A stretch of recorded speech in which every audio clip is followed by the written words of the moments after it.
untuk trimester 1 bawah 11, lalu trimester 2 di bawah 10,5, dan trimester 3 kembali lagi di bawah 11 normalnya, minimal ya. Dan di bawah 11 itu adalah sudah dikatakan anemia. Oke, sedangkan postpartum sendiri di bawah 10 baru dikatakan anemia. Nah, jadi kita deteksi jika terjadi kita menemukan pasien dengan anemia, dengan kehamilan, tata laksana segera. Tata laksananya, saran saya tentunya kita konsultasikan kepada uh, tenaga kesehatan yang memiliki kompetensi. Jika kita memang tidak bisa menata laksanakannya, tidak hanya sekedar memberikan tablet zat besi saja, ibu-ibu dan sejawat sekalian, tentunya konsulkan dulu kepada SPOG di dekat sekitar tempat praktek atau tempat sejawat bekerja ya. Nah, nanti untuk tata laksananya tentunya mungkin di next session kita bisa bicarakan lebih dalam. Jadi deteksi ini anemia yang pertama, kemudian ini kenapa nggak mau? Sorry ya. Oke, yang kedua tadi ada hiperemesis gravidarum, di mana dibagi dua sebenarnya hiperemesis. Ini juga sangat terjadi, sering sekali terjadi pada ibu-ibu hamil pasien-pasien kita. Hiperemesis sendiri itu dibagi dengan dua. Yang pertama adalah hanya sekedar emesis gravidarum atau hanya muntah saja gitu ya, mual muntah atau morning sickness. Nah, ini mungkin tidak perlu dirawat, kita hanya berikan saja obat anti mualnya, lalu edukasi bagaimana sebaiknya nutrisi atau asupan gizi itu asupan gizi itu untuk ngemil setiap 3 jam sedikit-sedikit supaya asam lambungnya tidak naik. Hanya sekedar itu saja. Namun yang sering kita lewatkan adalah ternyata terjadi hiperemesis gravidarum, di mana pada diagnosisnya sendiri perlu pemeriksaan laboratorium. Jadi tentu jika di tempat ibu-ibu dan sejawat bekerja tidak ada laboratorium, ini tidak bisa terdeteksi. Ya hanya bisa sekedar kita feeling kayaknya nih hiperemesis deh. Nah, untuk tata laksananya bagaimana? Kita perlu lakukan pemeriksaan laboratorium. Seperti yang jelas diagnosis hiperemesis gravidarum itu pemeriksaan keton uri atau di darah juga diperlukan. Sehingga kita tahu kalau ibu atau pasien kita ini sudah dehidrasi dan kekurangan gizi saat itu. Oke, workup-nya kita bisa lihat ada urinalisa untuk keton, terus jika memungkinkan periksakan elektrolit, fungsi ginjal. Jika ada nyeri yang berlebih, apa sih kemungkinan hiperemesis gravidarum ini tidak selalu secara simpel menjadi hanya hiperemesis. Terkadang beta HCG yang sangat tinggi pada kejadian-kejadian diagnosa seperti mola bisa ternyata muncul berbarengan dengan hiperemesis. Jadi bukan sekedar diagnosis yang simpel saja ya. Kita perlu pemeriksaan ke arah yang lebih dalam lagi. Oke, kemudian treatmentnya sendiri untuk hiperemesis gravidarum sendiri disarankan memang secara standarnya kita perlu memberikan terapi secara intravena. Nah, sehingga di sini sudah disebutkan ya, cairan kita berikan, biasanya kita berikan gula, kita berikan nutrisi intravena, perlu dilakukan. Sehingga jika ditemukan di tempat ibu-ibu dan sejawat bekerja, namun tidak ada fasilitas-fasilitas ini, segera langsung rujuk ke vaskes yang lebih memadai. Oke, ini untuk hiperemesis. Kemudian juga sering terjadi adalah kasus-kasus abortus, di mana ada flag-flag. Terkadang dikatakan, dijawab, saya sering beberapa kali bertemu dengan pasien, nggak apa-apa katanya.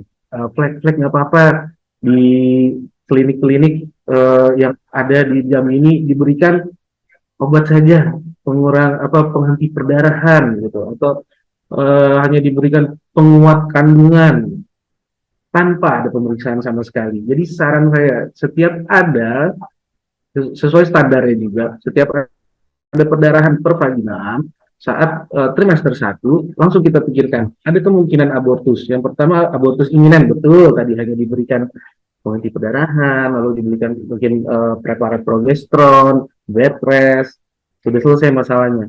Namun kalau tanpa pemeriksaan, bagaimana jika terjadi derajat-derajat berikutnya? Misalnya ternyata sudah terjadi abortus insipient, abortus incomplete, ataupun sudah komplit, atau misabortion. Ini juga sering terjadi, didapatkan di tempat praktek-praktek dokter kebidanan. Jadi, jika menemukan perdarahan di trimester 1, hendaklah konsulkan segera kepada fasilitas yang memiliki USG. Tapi sebelum itu, sebetulnya ibu-ibu dan sejawat bisa memeriksakan terlebih dahulu.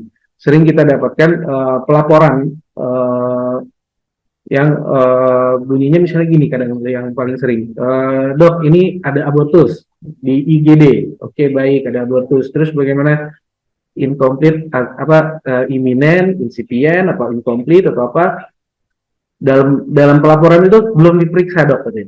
Nah, sedangkan jika ada perdarahan langsung saja periksakan. Ini kan settingannya IGD ya, sehingga langsung periksakan inspekulo. Kita lihat apa sih yang membedakan diagnosis abortus itu adalah diagnosis klinis, sejawat sekalian dan ibu-ibu. Jadi lihatlah dari pembukaan cervixnya, jika dia masih tertutup bisa kita katakan abortus imminens. Kalau sudah ada pembukaan perdarahan aktif, insipient, dan jika memang perdarahannya masih aktif, kemungkinan juga abortus incomplete. Nah, ini baru akan kita lakukan pemeriksaan kembali dengan USG. Ya, tentunya itu tadi kita kembali, USG itu adalah menjadi alat yang sangat penting untuk melakukan satu diagnosis dalam kehamilan. Jadi, hendaklah jika ada USG di sekitar ibu-ibu dan sejawat sekalian, kirimkan pasien. Nah, ini yang terkadang juga masih miss. Terkadang pasien itu disuruh pulang dulu, tidur dulu, nggak usah langsung USG, itu lebih baik. Kenapa? Ya, kita deteksi dini apa yang bisa terjadi, dan tata laksananya pun perlu cepat ya. Apalagi pada kasus abortus incomplete ataupun misabortion, risikonya juga tinggi, risiko infeksi pada kemudian waktu. Jadi jangan lupa untuk kasus-kasus abortus, lakukan pemeriksaan klinis dengan baik. Jadi lakukan inspekulo, lalu dilihat apa sih kira-kira kemungkinan abortus, tipe abortus yang terjadi. Tata laksana secara tata laksana dini dengan stabilisasi pasien, kemudian langsung kirimkan ke tempat vaskes yang ada USG-nya ya. Oke, ini untuk abortus, deteksi dini harus selalu dilakukan dan segera kirimkan. Oke. Kemudian, lebih sedikit lagi jumlahnya, namun jika terjadi bisa sangat-sangat merugikan pasien. Kenapa? Mola itu bisa berakhir dengan penyakit trophoblast gestasional atau suatu keganasan pada organ reproduksi, di mana pasien sangat dirugikan sekali kalau sampai kita kurang ini ya. Kita bisa lihat di sini terjadi mulai detidosa, terjadi sebagai akibat kegagalan pembentukan bakal janin. Nah, itulah kenapa kembali lagi tadi pada trimester 1 dilakukan USG setiap bulan. Perkembangan kehamilan perlu dilakukan. Oh, di awal nggak ada mola, berarti bukan mola, belum tentu. Mola dibagi dua lagi menjadi mola parsial dan komplit, sehingga deteksi dini sangat-sangat diperlukan ya. Oke, jangan lupa. Kemudian ada ectopic pregnancy. Apa sih tanda-tandanya? Oh, ini selalu nyeri dok, ada nyeri, ada perdarahan. Ternyata ectopic pregnancy tidak selalu harus ada tanda sakit perut yang hebat, defense muskular, terus perdarahan hebat, tidak melulu harus itu. Justru dengan deteksi yang lebih dini kita bisa tata laksana pasien lebih baik. Inilah kembali lagi sebetulnya yang saya poinnya pada trimester 1 USG sangat diperlukan. Jadi jangan lupa pasien hamil datang ke tempat ibu-ibu berpraktek atau sejawat-sejawat berpraktek, udah USG belum? Pertanyaan pertamanya itu. Ya, jadi masih banyak kita temukan di jam gini, Sudah 20 minggu datang, Bu, ini saya selalu akan menanyakan pasien biasanya ya kalau di tempat saya berpraktek, Ibu USG sebelumnya kapan? Itu pertanyaan pertama saya. Kenapa? Biasanya ternyata belum teredukasi dengan baik. Kebanyakan masih belum dok, nih baru pertama, kadang udah 30 minggu, belum dok, nih baru pertama 30 minggu dan bekas operasi. Terkadang seperti itu. Ini saya rasa sangat-sangat merugikan pasien, di mana kita berprinsip setiap nakes adalah memberikan pelayanan terbaik. Tentunya kapan kita bertemu dengan pasien pertama kali, kita langsung edukasi keseluruhan. Saya berharap nanti uh, kita bisa rangkum apa saja kelainan dan permasalahan bisa terjadi sehingga kita bisa edukasi di tiap trimester setiap pasien datang kepada kita ya. Oke, kembali lagi ke topik pregnancy, ternyata bisa terjadi di mana saja, di bagian dari rahim maupun di luar rahim maupun organ yang bukan organ reproduksi. Bisa kita lihat di sini paling sering memang yang klasiknya adalah kehamilan ektopik itu terjadi di ampula ya, atau di sekitar tuba falopi atau di timbrie, tapi tidak juga terkadang terjadi di ovarium. Kita bayangkan kalau janin itu sudah berkembang besar di ovarium sehingga ovariumnya harus diangkat semua.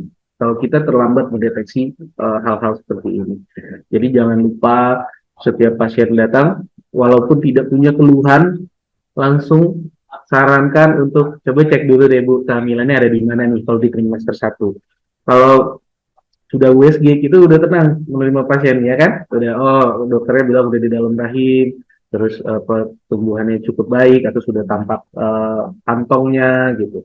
Sedangkan kalau rupture ectopic pregnancy baru seperti yang biasanya kita temukan sehari-hari, nyeri, datangnya dengan nyeri berat, defense muskular, gejala peritonitis, terus HB-nya turun. Kalau ini sebetulnya sudah deteksi sudah terlambat. Kita sudah pasti akan melakukan operasi dan kemungkinan salah satu tubannya akan diangkat. Sedangkan kalau masih ectopic pregnancy, kita masih ada chance, kita masih ada kesempatan untuk menyelamatkan fungsi reproduksi dari pasien. Oke. Next, apa sih screeningnya di trimester 1 supaya kita bisa menentukan ada kelainan atau enggak sih? Yang pertama cek laboratorium, tentunya kita semua sudah tahu first appointment pada pasien, tentunya kita akan langsung sarankan untuk dilakukan, tadi kita sudah ngomongin anemia, terus bisa terjadi diabetes gestasional juga, langsung darah rutin, gula darah sewaktu. Di awal jangan lupa edukasi pasien, kenapa sih harus lab-lab begini? Ya, karena kita ada yang mau kita screening, Bu, ada yang mau kita saring. Beberapa pasien memang mayoritasnya semua kehamilan, terkadang banyak juga komentar seperti saya hamil juga biasa-biasa aja tuh. Iya, untuk mayoritas pasien tentunya alhamdulillah semua berjalan dengan lancar, tapi kita di sini bekerja untuk yang minoritas, di mana tadi ya ada anemia tidak minoritas juga sih, cukup mayoritas ya. Ada ectopic pregnancy, ada mola, terus tadi ada abortus. Tanpa kita lakukan screening, bagaimana kita bisa sedikit memiliki kecurigaan atau diagnosis ke arah sana. Jadi jangan lewatkan screening di trimester 1. Yang kedua, triple eliminasi, tentunya jangan lupa juga HIV, PDRL, dan HBsAg itu sangat penting, harus dilakukan pada setiap kehamilan. Lalu dari USG, di trimester 1 ada screening via USG yang disarankan sekali untuk dilakukan. Yang pertama, tentunya lokasi kehamilan dulu. Dia intra atau extrauteri. Itu yang pertama kali trimester 1 kita lakukan. Yang kedua, nuclear translucency, di mana kita bisa deteksi adanya kelainan defek dari neural tube atau saraf pusat. Bisa juga kita prediksi apakah adanya sindrom Down. Dengan adanya sindrom Down, itu di 10-13 minggu. Jadi jangan lupa kirimkan pasien, sarankan pasien untuk USG di trimester 1. Kemudian bisa juga sebetulnya dilakukan Doppler sejak awal pada pasien-pasien yang contohnya memiliki riwayat preeklamsia sebelumnya, hipertensi kronik, hipertensi dalam kehamilan. Kita bisa lakukan deteksi dini dengan melakukan Doppler via USG. Jadi conclusion-nya adalah ternyata USG memiliki yang cukup baik ya, sehingga perlu dilakukan di trimester 1.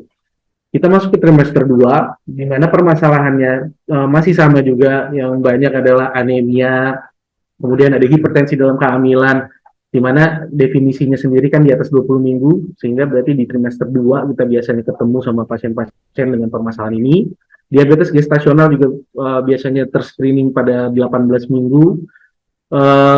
Lalu yang paling sering terjadi perdarahan, mungkin abortus udah lewat ya. Ternyata pas kita cek lagi, ternyata dia plasentanya letaknya tidak normal, ada plasenta previa, ada pasa previa. Lalu yang juga beberapa kasus terjadi adalah ketuban pecah dini prematur atau VPROM. Tata laksananya tentunya akan berbeda dengan ketuban pecah dini yang tidak prematur gitu ya. Oke, next. Hipertensi dalam kehamilan. Per definisi mungkin kita semua juga udah tahu tekanan darah sekurang-kurangnya 140 milimeter merkuri dengan sistoliknya atau 90 milimeter merkuri diastolik. Pada 2 kali pemeriksaan berjarak 4 jam pada perempuan yang sebelumnya normotensi, perempuan hamil ya. Nah, bila ditemukan tekanan darah tinggi pada ibu hamil, lakukan pemeriksaan kadar protein urin. Tapi perlu diketahui sekarang preeklamsi tidak juga harus dengan protein urin yang positif. Kita bisa lakukan pemeriksaan lebih mendalam dengan memeriksa fungsi-fungsi organ lainnya seperti ginjal, liver, kita periksakan. Juga trombosit yang bisa kita periksakan. Bisa menjadi preeklamsi tanpa protein urin. Itu menurut American College yang terbaru ya. Lalu faktor predisposisinya apa sih? Nah, kita lihat pasien dengan gemeli, ternyata pernah punya penyakit tropoblas, sebelumnya hidramnion dengan diabetes, permasalahan vaskular dari plasenta, misalnya plasenta previa, dari pasa previa, bisa terjadi hipertensi pada kehamilan. Oke. Hipertensi kronik, bisa saja seorang ibu sudah memang hipertensi sebelumnya ya diagnosisnya tentunya sudah ada hipertensi sebelum kehamilan 20 minggu, sedangkan hipertensi gestasional sendiri di atas 20 minggu ke atas, dengan tensi yang kurang lebih sama ya, tidak ada protein urin. Nah, jika sudah ada protein urin, maka kita akan masuk ke kemungkinan pasien ini mengalami preeklamsia. Oke, jadi deteksi dini kembali lagi penting. Tensi tinggi terkadang masih di tata laksana sendiri di tempat-tempat praktek pribadi atau di tempat dokter-dokter bekerja, konsulkan dulu. Kalau misalnya sudah aman, nanti tentunya akan dikembalikan lagi ke vaskes yang lebih di bawah.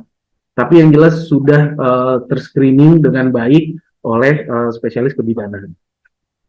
Atau memang kasus dengan preeklamsi tidak bisa lagi ditata laksana di vaskes pertama ya, tentunya sudah ke sekunder dan tersier.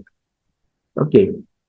Sekarang kita ke diabetes gestasional, kita lihat di sini pemeriksaannya di mana tuh? Di 24 dan 24 minggu sampai dengan 28 minggu. Jadi trimester 2 dan 3 ini jangan lupa periksakan seorang ibu. Terkadang GDS-nya nggak perlu diperiksain selama kehamilan.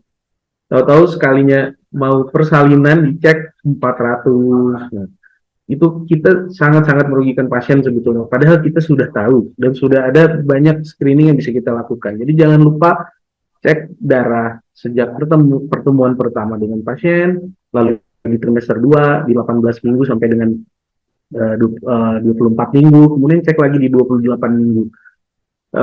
Yang bisa kita cek apa saja, tentunya TTGO yang kita lakukan. Kita bisa lihat di sini yang di kotak kuning ya, any one of three.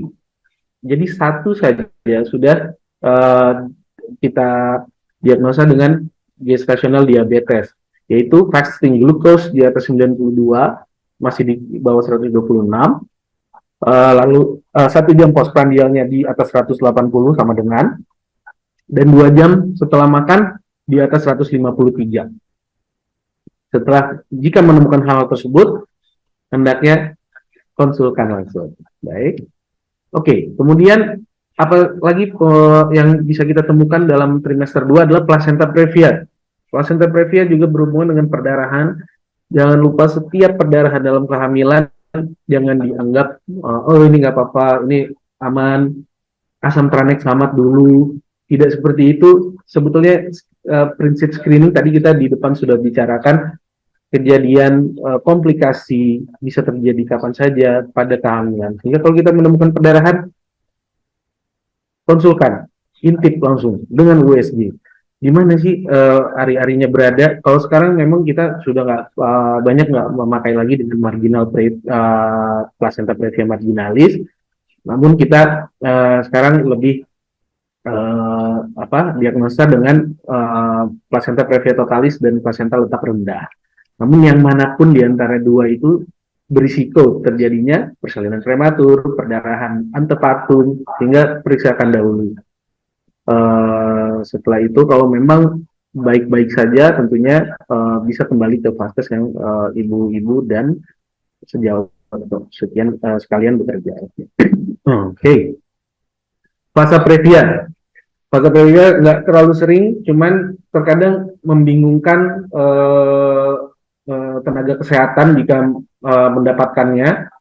Jadi ternyata pembuluh darah itu dari plasenta ada dua tipe ya. Yang pertama ternyata plasenta itu ada pembuluh darah yang tanpa Wharton jelly, lalu nanti nyambung ke selaput amnion, masuk ke dalam selaput amnion baru dengan ada Wharton jelly-nya. Jadi ada pembuluh darah yang terbuka di daerah dekat jalan lahir.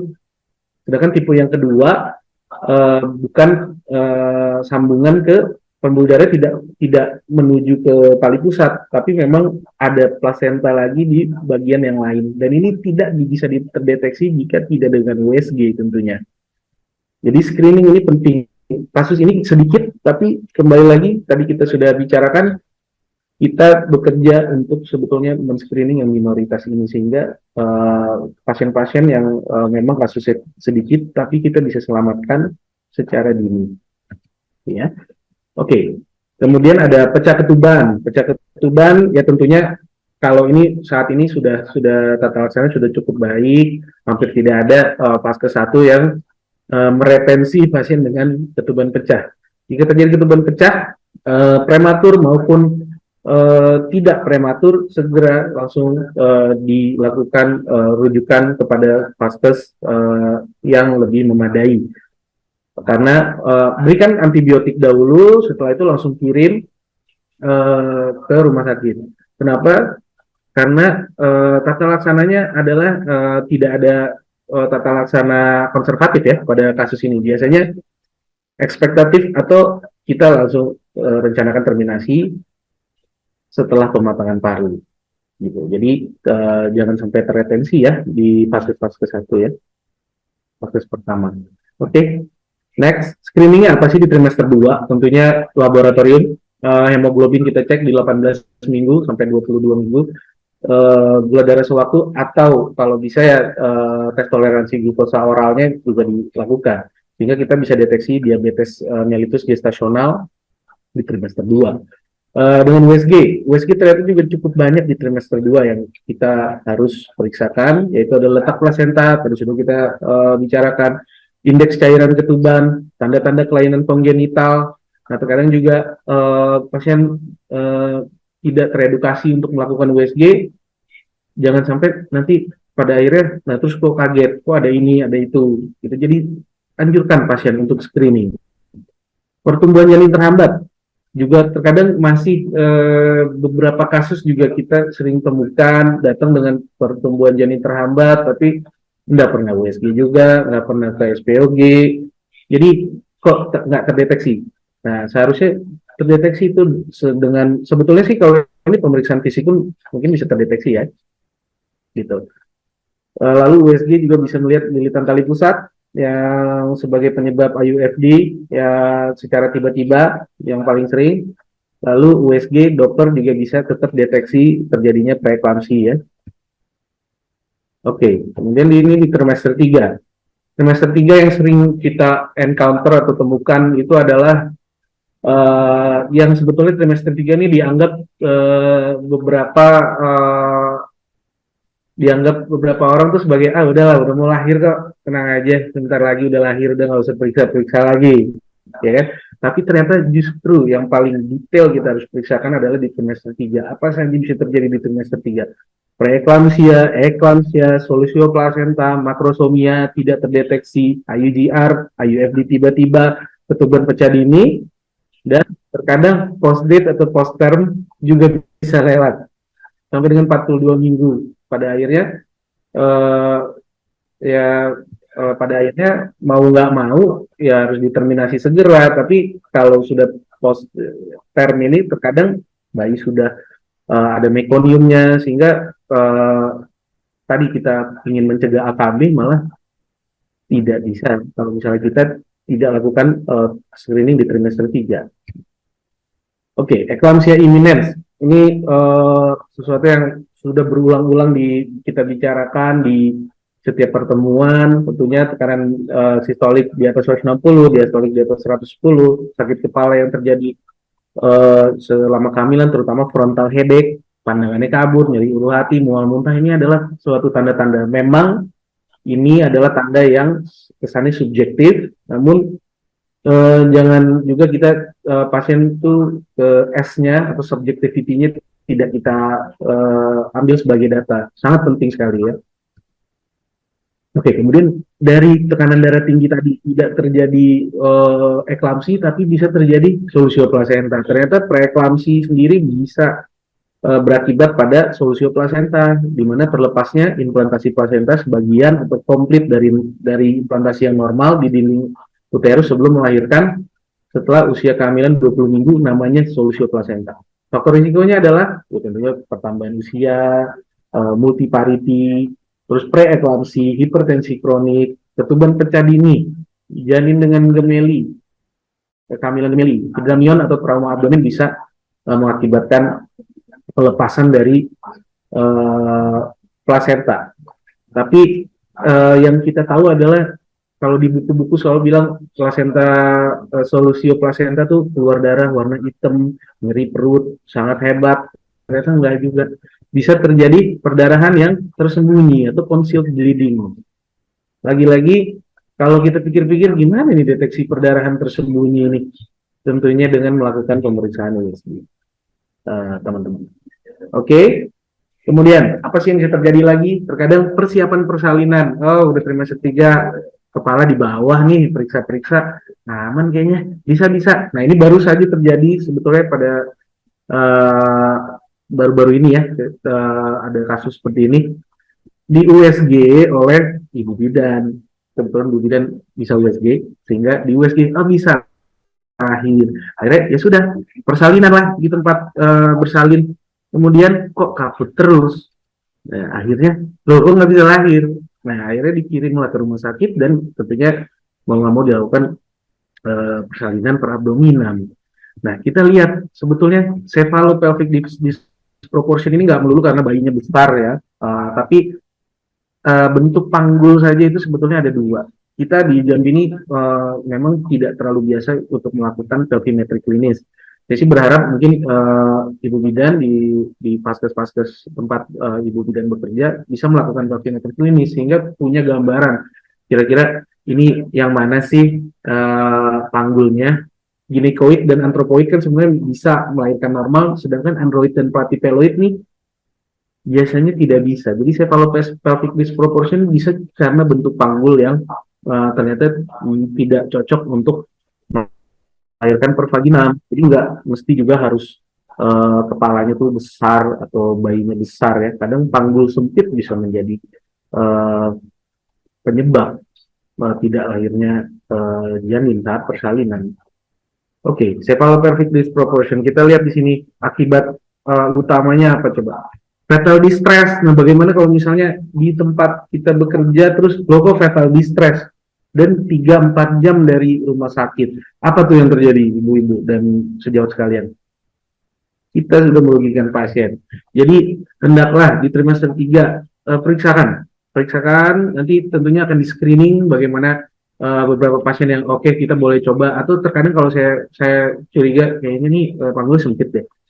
ya boleh juga dilahirkan di rumah sakit secara normal. Tentunya rumah sakit bukan cuma tempat untuk lahiran operasi saja ya, normal pun bisa dilakukan di rumah sakit.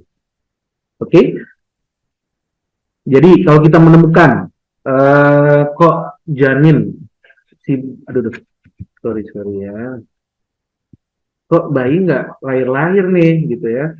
Uh, Fetus does not engage but remains floating. Kok kepala masih floating? Bisa dilakukan apa sebetulnya? Trial of labor dengan melakukan infus oksitosin. Tapi kalau misalnya tidak maju, atau kita sudah menemukan malposisi, atau ada ketuban pecah sebelumnya, ketiga-tiganya ini kita bisa coba dengan melakukan tetes oksitosin. Tapi tidak terlalu lama.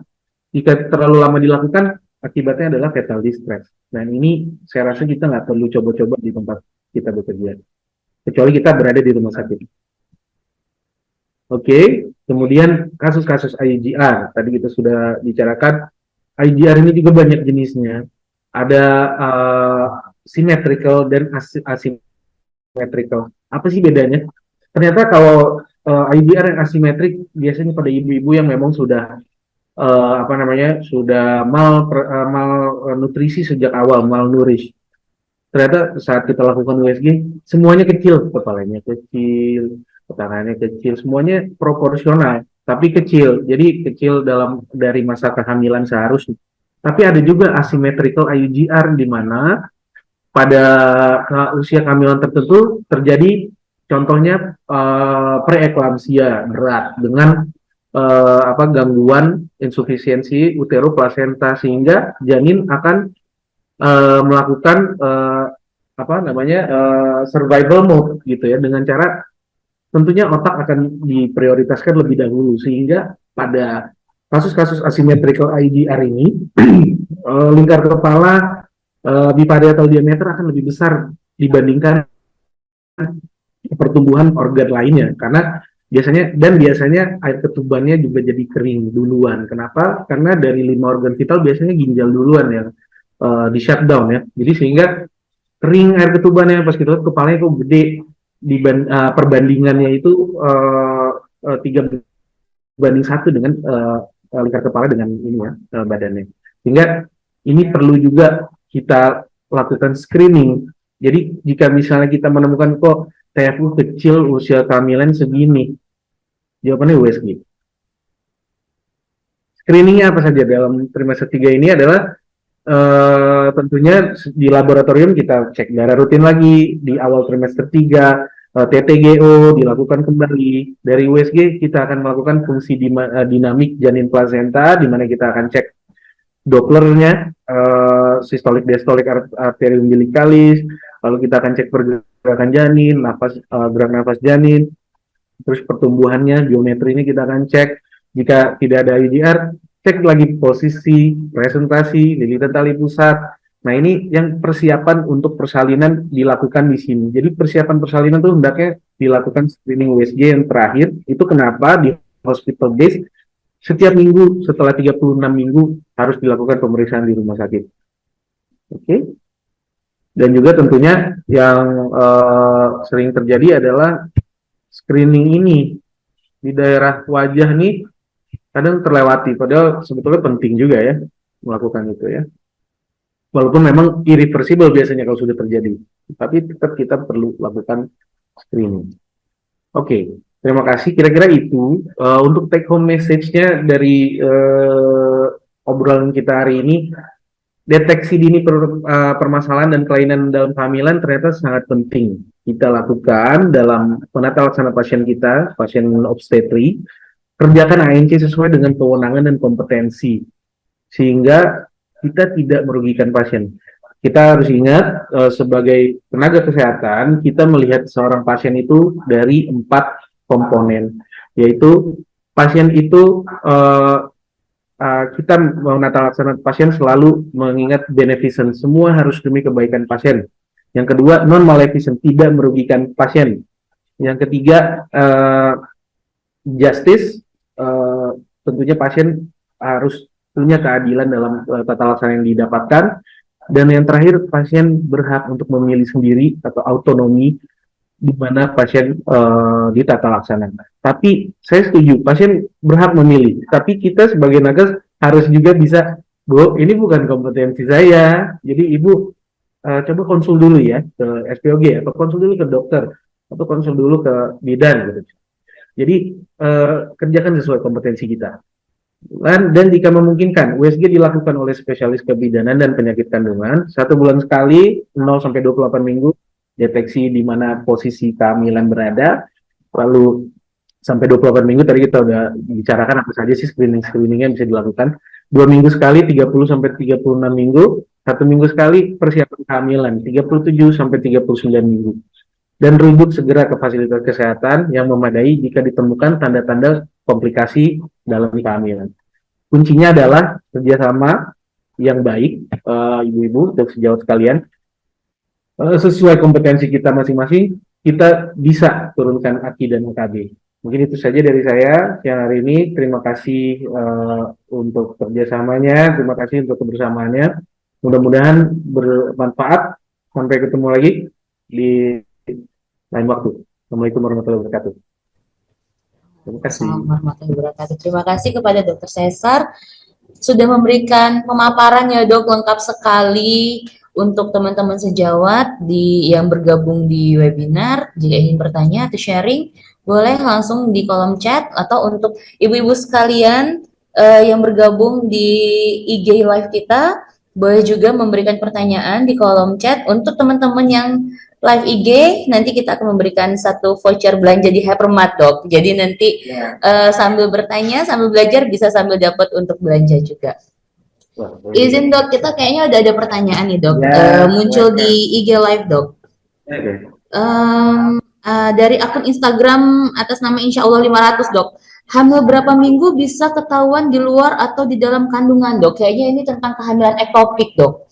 Jadi pertanyaannya, di usia kandungan berapa minggu nih, Dok, kita bisa tahu kalau ini merupakan kehamilan ektopik atau bukan, Dokter? Silakan, Dokter. Oke. Seperti tadi kita sudah, terima kasih, pertanyaannya sangat baik ini, kehamilan ektopik ya. Seperti tadi kita sudah obrol sebelumnya, ternyata deteksi posisi kehamilan itu dilakukan di trimester 1. Trimester 1 yaitu adalah 0 sampai 12 minggu, sehingga dilakukan di saat-saat itu ya, sedini mungkin sebetulnya. Jadi tes pack positif, minggu kemudian boleh dilakukan USG, kita lihat posisi kehamilannya ada di mana. Tidak harus ada janin ya, kadang-kadang pasien juga bertanya, kok nggak ada janin ya? Iya, kalau langsung ada bayi juga, saya juga jadi takut ya kalau hamil baru sebulan. Jadi memang biasanya kita akan menemukan kantong dulu, tapi setidaknya kita tahu posisi janin di mana. Itu penting untuk tadi deteksi kehamilan ektopik secara dini ya. Oke, terima kasih. Oke, Dok.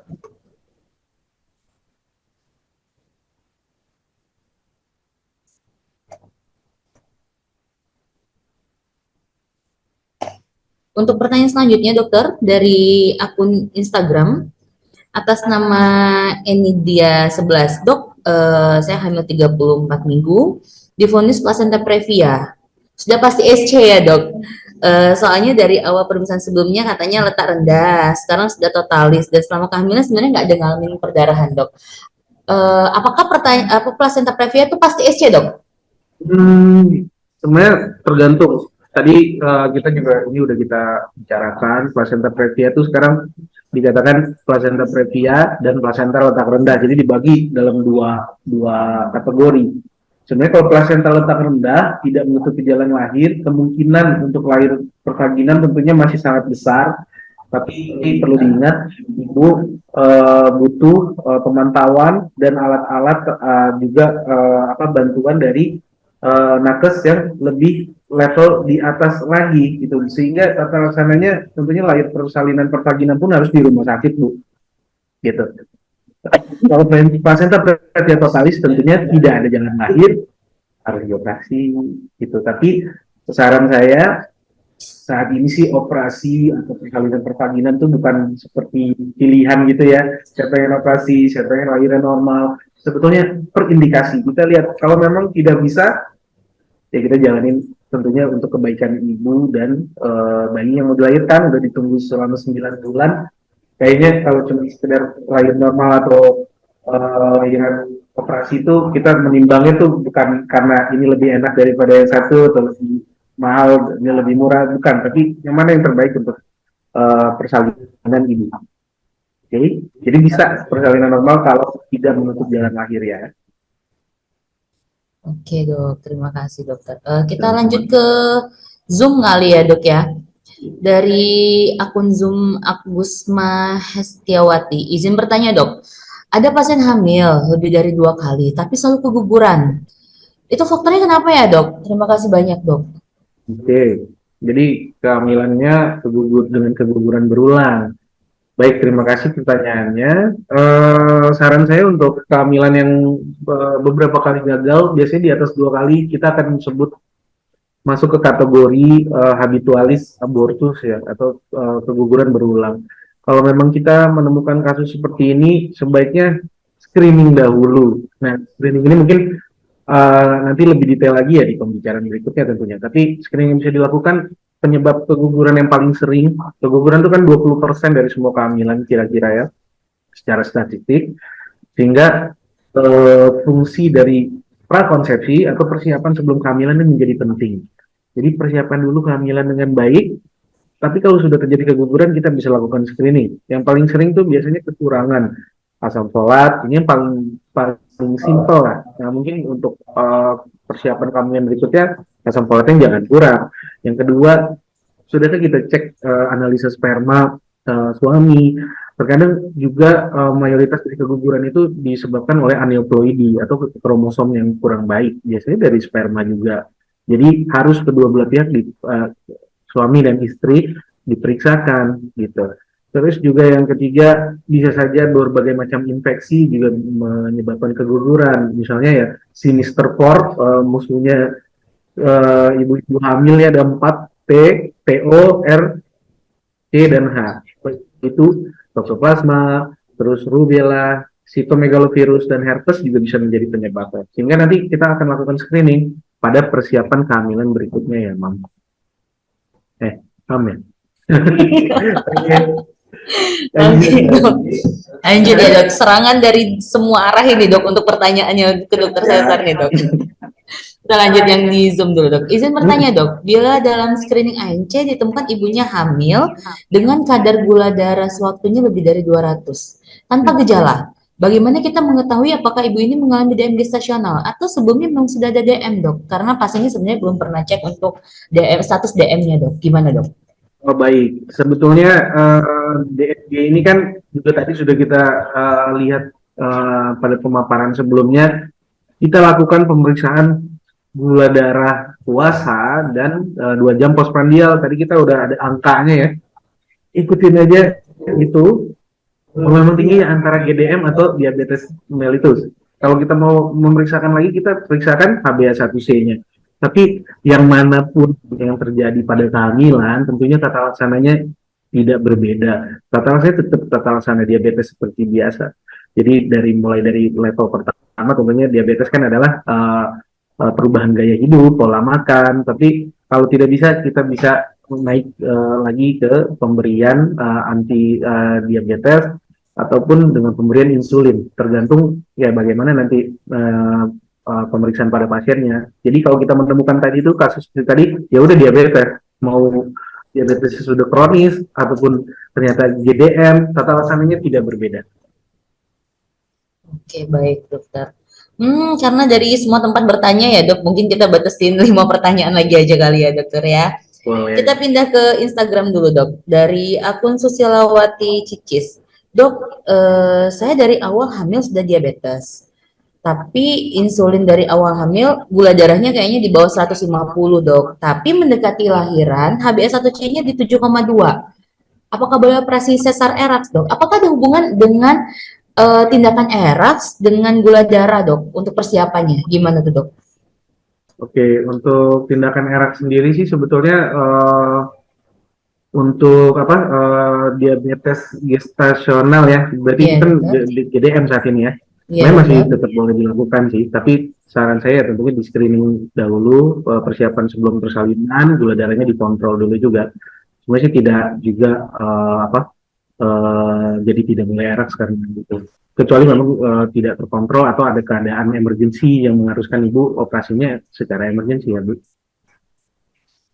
Oke, dokter. Lanjut, kita dari pertanyaan di Instagram atas nama Ayu Miran. Dok, untuk melakukan USG itu apakah saat ada keluhan saja? Saya udah 28 minggu, USG 6 kali, eh, hanya saat ada keluhan. Mohon infonya, dok. Oke. USG itu kan sebagai screening, tadi kita udah obrolin sebelumnya ya, sebagai screening, sehingga tadi pada keadaan hospital base, menurut WHO tuh sudah ditentukan tadi di awal kehamilan itu setiap 1 bulan sekali screening saja, jadi nggak harus ada keluhan loh. Nah, USG itu kan adalah pemantauan bagaimana kehamilan yang ibu jalani saat itu, apakah sudah baik atau ternyata ada permasalahan. Ya tentunya di awal kehamilan sampai 28 minggu tadi kita sudah bicarakan setiap 4 minggu sekali, kemudian bisa 4 minggu juga atau 2 minggu sekali itu sampai dengan 36 minggu, dan persiapan persalinan baiknya setiap 1 minggu sekali gitu. Eh, Mulai dari 37 minggu sampai persalinan. Jadi tidak harus ada keluhan terus baru WFG ya. Baik, dokter. Kita pindah lagi ke Zoom, dok. Atas nama Dita Anjani, dok. Izin bertanya, dok, jika pasien IUFD dengan SC, kapan boleh mulai promil lagi, dok? IUFD dengan Dengan SC. SC. Iya, kamu kebetulan Baik, lagi kalau IUFD. yang saya turut prihatin pada kejadian ini, tapi memang untuk promil lagi tergantung dengan penyembuhan ya. Jadi pasca SC penyembuhannya dimaksimalkan. Disarankan tetap di secara statistik itu 1,5 sampai 2 tahun setelah operasi baru ibu disarankan untuk memulai program kehamilan kembali. Saran saya di waktu-waktu ini dari operasi sampai dengan nanti persiapan lagi, kita cari tahu dulu, kita investigasi kenapa sih permasalahan kemarin itu sampai dengan bisa terjadi IUFD dulu. Semangat ya. Oke, dokter. Untuk pertanyaan selanjutnya, izin dokter, saya Niki, dok. Yang cukup beresiko untuk hamil plasenta previa, KEK, MULA, dan DG. Apakah ada cara untuk pencegahan di kehamilan selanjutnya, dokter, biar bisa aman? Mohon dijawab, dokter. Hmm, ya, sebetulnya setiap kehamilan disarankan dipersiapkan dengan baik, Ibu. Jadi tadi Ibu ada mulai juga, ada semuanya itu ya.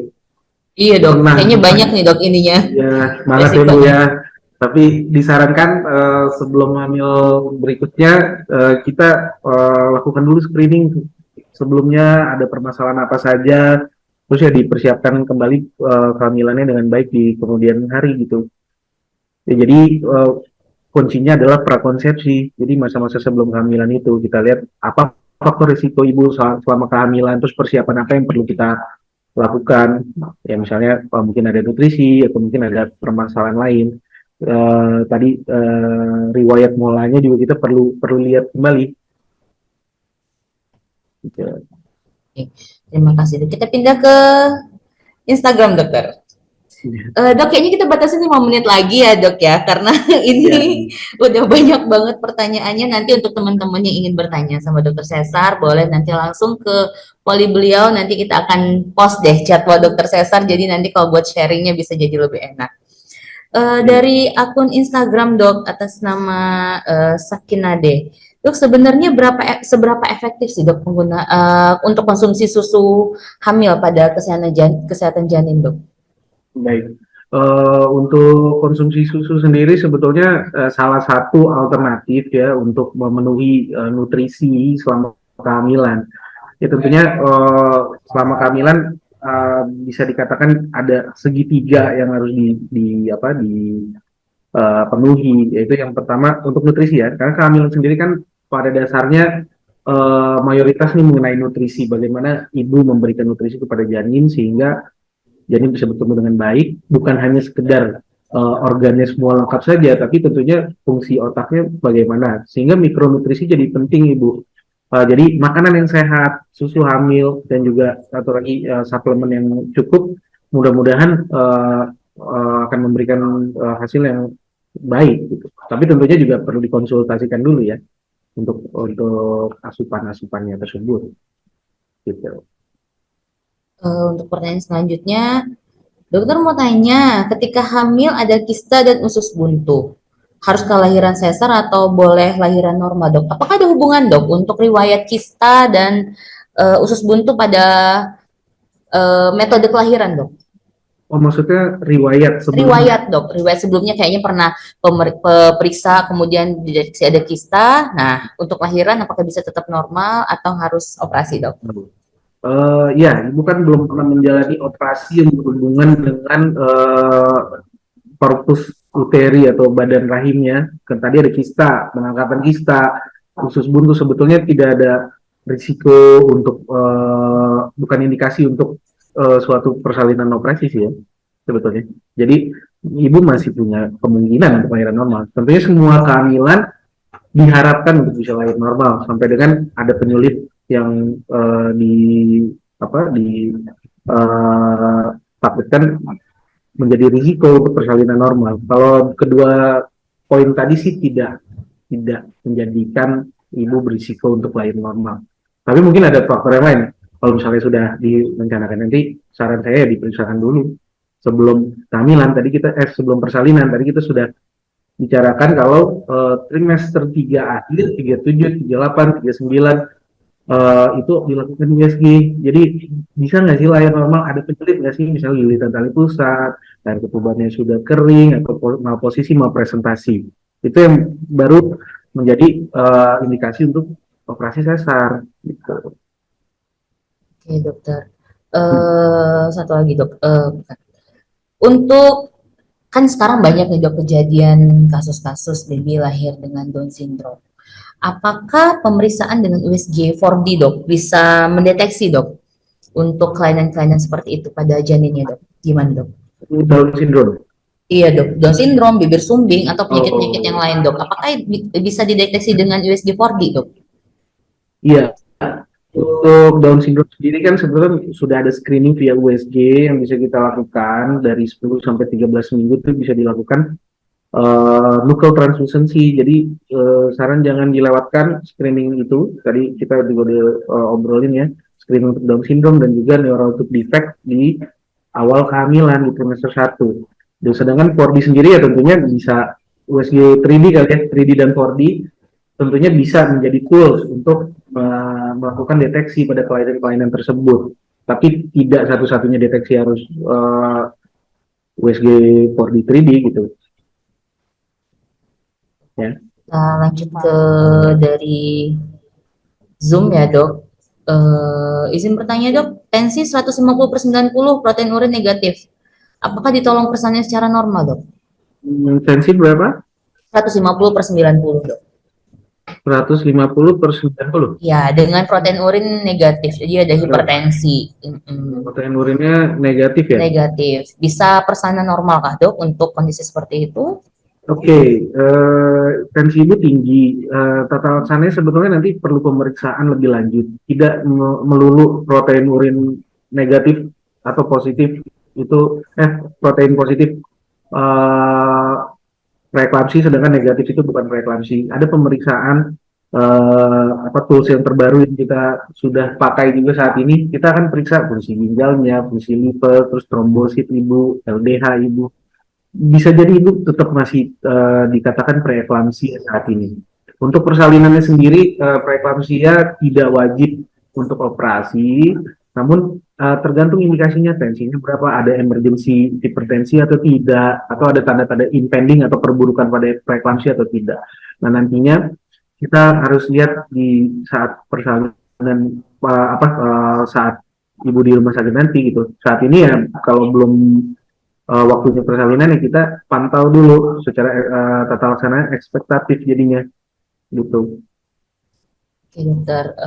Pertanyaan selanjutnya, izin tanya, dokter, bagaimana pertolongan kita sebagai bidan, dok? Nah, ini ibu-ibu bidan nih, dok, yang penting nih, dok. Ketemu kasus fase previa, pasiennya trimester 2, pembukaannya lengkap, tiba-tiba perdarahan aktif, dok. Nah, harus gimana nih, dok? Sambil mempersiapkan untuk dirujuk ke vaskes tingkat lanjutan, dok. Gimana, dok?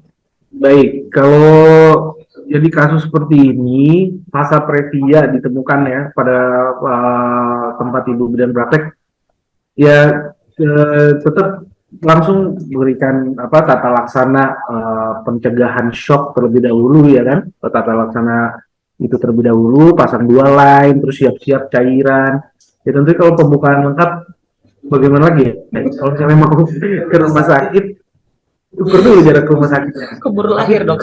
Ya, jadi saran saya kalau memang sudah nggak bisa lagi ya dilahirkan. Tapi setelah itu siap-siap segera semua peralatan dan persiapan langsung disiapkan langsung ke rumah sakit setelah itu, gitu.